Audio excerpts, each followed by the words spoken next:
Oi, gente, tudo bem? Eu sou a Júlia Dias, eu faço engenharia mecânica, e hoje eu vim aqui para apresentar o meu PFC1, que é sobre desenvolvimento de kits de robótica educacional de baixo custo para alunos de ensino fundamental. E a minha professora orientadora é a Fabiana Letta. Começando pela introdução, os kits de robótica educacional, eles começaram na década de 70, principalmente com o modelo Tartaruga de Solo, que basicamente era um modelo que ele fazia algumas movimentações simples, para frente, para trás, para os lados, e ele era preso a uma caneta, então basicamente durante esses movimentos ele ia desenhando no papel, e fazia com que o processo fosse mais facilmente entendido pelas crianças que estavam mexendo nesse modelo. Ele também tinha um software Logo, que foi um software que trazia um modelo mais fácil de entendimento para quem não tinha conhecimento com relação à linguagem de programação. A partir desse modelo foram vindo vários outros kits, e um grande diferencial dos kits que apareceram foi principalmente o da década de 80, que foi os kits didáticos da Lego para robótica educacional. E aí o principal diferencial desses kits é que, além das crianças poderem participar do projeto de programação do modelo, elas também podiam participar do projeto mecânico. A partir desse modelo foram sendo desenvolvidos vários outros, evoluindo tanto na mecânica quanto na parte da programação e da eletrônica. Com relação aos benefícios da prática educacional, como os 4 principais: o estímulo e manutenção do raciocínio lógico, a motivação para aprendizado de matemática, física e língua inglesa, o auxílio ao desempenho pessoal e profissional e o desenvolvimento da capacidade de resolução de problemas. Todos que são pontos que vão motivar ali a criança a médio prazo se interessarem e possivelmente mais para frente ingressarem no ensino superior em cursos como engenharia mecânica. Com relação ao cenário do Brasil, a gente tem que só 15% das escolas oferecem robótica e linguagem de programação.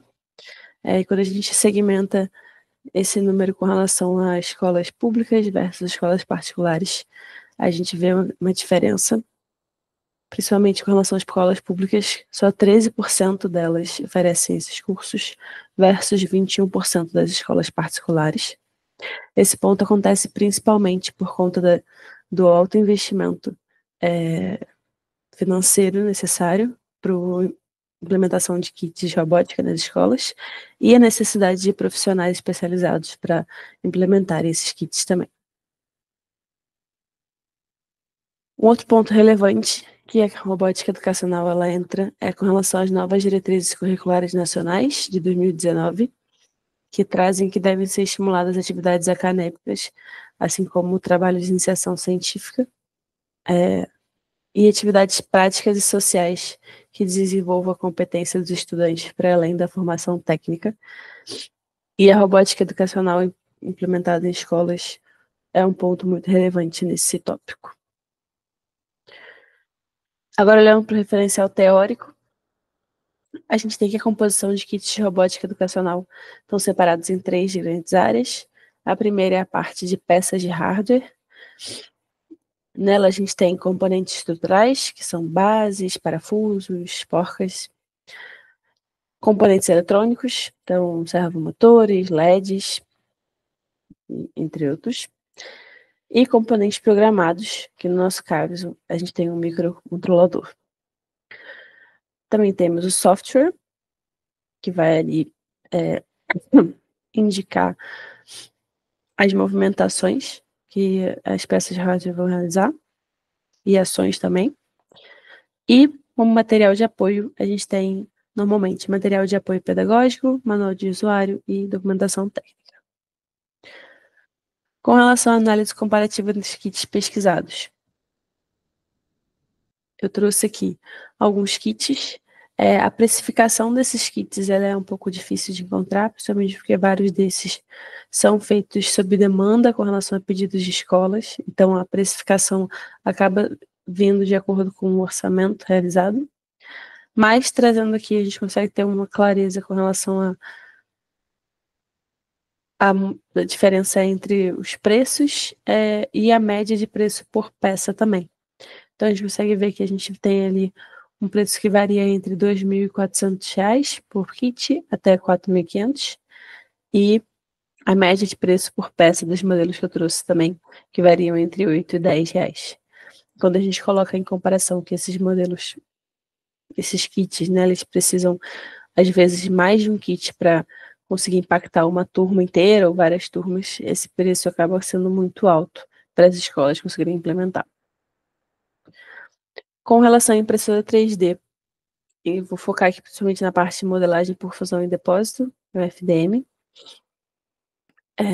que é a maior parte, principalmente por conta da maior parte das impressoras domésticas e de baixo custo serem desse formato, então são mais acessíveis. E basicamente como que funciona esse modelo?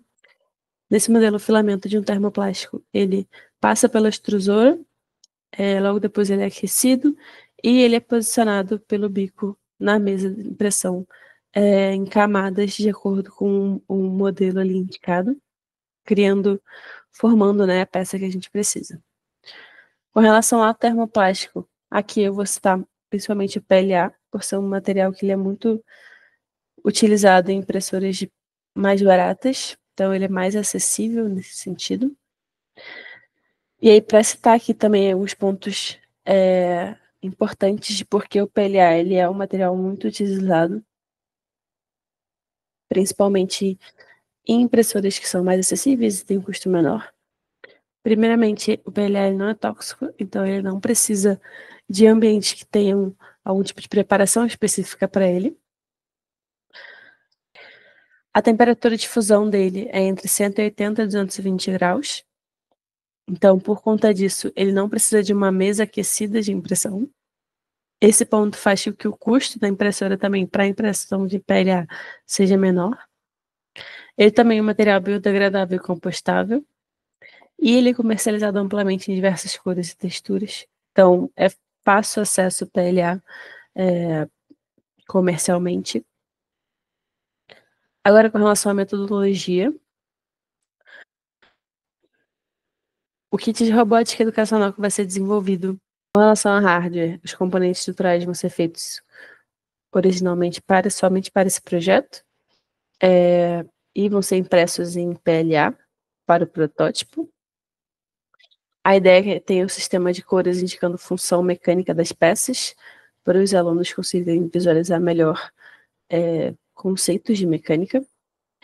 E o componente programável que vai ser utilizado vai ser um Arduino.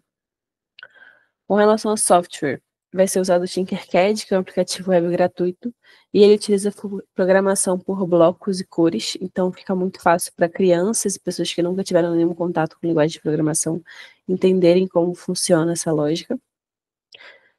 E olhando para material de apoio, vai ser desenvolvido um plano de aula e um material de uso do kit. Agora, com relação à variação experimental do protótipo, a expectativa é que seja realizada uma aula com alunos da Rede Pública Estadual de Niterói para a implementação e teste desse protótipo, entendimento de feedbacks e respostas, tanto dos alunos quanto dos responsáveis e professores que estão ali junto com a gente. Olhando agora para resultados esperados. A ideia é que, ao fim do projeto, a gente tenha um protótipo de kit de robótica educacional que seja 100% funcional e que tenha um baixo custo de produção, de forma que seja acessível financeiramente para escolas públicas. E agora, finalizando, trazendo o cronograma de execução da próxima fase, eu trouxe aqui uma tabela com cada uma das etapas e o mês estimado de cada uma. E a ideia é que a gente finalize o projeto em outubro de 2025 com a avaliação experimental do protótipo com alunos da rede pública. Muito obrigada. Esse foi o meu PFC 1 sobre desenvolvimento de kits de robótica educacional de baixo custo para alunos do ensino fundamental.